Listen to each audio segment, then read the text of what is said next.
Hello guys, welcome back to my channel. मलाई क्षेत्र ढुङ्गामा तपाईँहरूलाई स्वागत गर्दैछु। सो गाइस, आज म चाहिँ इडली बनाउने कार्यक्रम गर्दैछु। मैले चाहिँ राति नै रातिको भिडियो चाहिँ बनाउनु पाइनँ र चामल र दाल चाहिँ मैले राति नै भिजाएको थिएँ साथीहरू। अब चाहिँ म पिस्दैछु है। यिनीहरूलाई मजाले पिसेर चाहिँ फेरि दिनभरि राखिदिन्छु, बेलुका बनाउने हो। ल हेर्नु साथीहरू, यसरी पिसेँ मैले। त्यहाँदेखि चाहिँ अलिकति नुन स्वादअनुसार हालिदिएर राखिदिएँ होइन। अन्त त्यहाँदेखि मैले सरी साथीहरू, मैले सब्जी काटेको चाहिँ देखाउनु पाइनँ, किन मेरो साथी आएको थियो कि त्यही झोकझोकमा सब्जी काटेको तर भिडियो चाहिँ गर्नु पाइनँ होइन, कुरा गर्दा गर्दा। त्यहाँदेखि मैले यिनीहरू लिएर आएको छु होइन। यता टमाटर पनि बोइल गर्छु, दाल पनि बसाएको छु। अन्त मैले बदम पनि भुटेँ है। अन्त मैले मसिनो गरेर अदुवा लसुन पनि काटेँ, प्याज पनि काटेँ होइन। अब मैले तेल हाल्दैछु। तेल हालेर मैले यसमा चाहिँ फोरनहरू दिएँ होइन। फोरनमा चाहिँ मैले करी पत्ता, रातो खोर्सानी है, अनि त्यहाँदेखि चाहिँ तोरी र जिरा अनि अलिकति हिङ पनि हालिदिएँ साथी।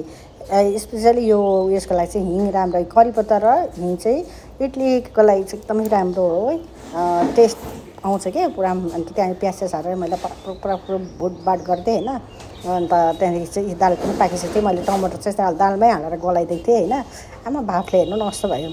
त्यहाँदेखि मैले दाल पनि झानिदिएँ साथीहरू है। हेर्नु दाल पनि मजाले पाकेछ। मैले सब्जी चाहिँ दिउँसो साथी आएको झोकमै मैले काटपिट गरेर बोइल गरेर राखिदिएको थिएँ। अनि सब्जी चाहिँ कुकरमा नहालेको फ्यात्तै हुन्छ भनेर। मलाई चाहिँ फ्यात्त भएको मन पर्दैन है साथीहरू। लु, मेरो कराई पनि सानो भएको छ साथीहरू। हेर्नु त, कराई सानो भएर चाहिँ अब चाहिँ अर्कोमा सार्ने बेला भइगयो। अब दुईजनाको परिवार भने सानो कराई खाना बनाउनुपर्छ हो। मैले फेरि डल्ले डेक्चीमा सारेर त्यसलाई उयो बोइल गर्नु राखेँ होइन। अन्त यता इनो हालेँ मैले। बेटरमा चाहिँ इनो हालिदिएर मैले एकछिन रेस्ट गर्नु राखिदिएँ है साथीहरू।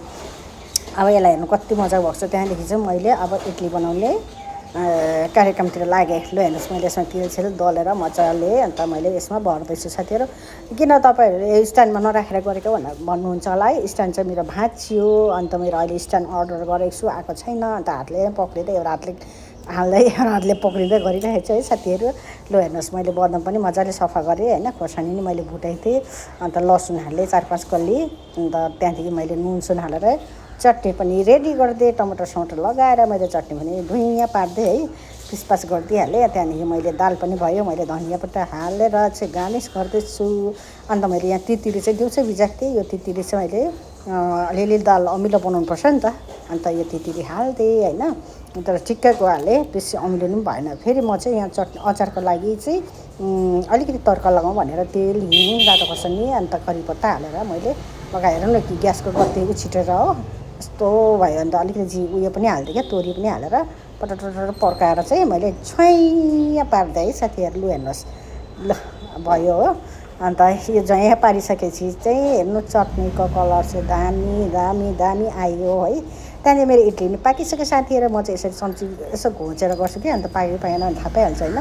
पाकेछ है मजाले। त्यहाँदेखि नानीलाई चाहिँ मैले दिनु थालेँ होइन। निकालेर अलिकति तेल कम्ती लगाएछु कि अलिक टाँस्छु क्या साथीहरू। अब अर्को पालि चाहिँ अलिक बेसी लाउनु पर्ने रहेछ है। अन्त हेर्नु कस्तो नरम भइरहेको छ क्या, एकदमै नरम हुन्छ, मजाले बनाउनुपर्छ कि। अन्त मैले नानीलाई दिएँ साथीहरू। लु हेर्नुहोस्, नानी अन्त लु साथीहरूलाई बहिनीलाई दिँदा हुँदा चाहिँ दाल चाहिँ यति नै, एक डल्ले भाँडा बनाएको दाल सक्यो हो।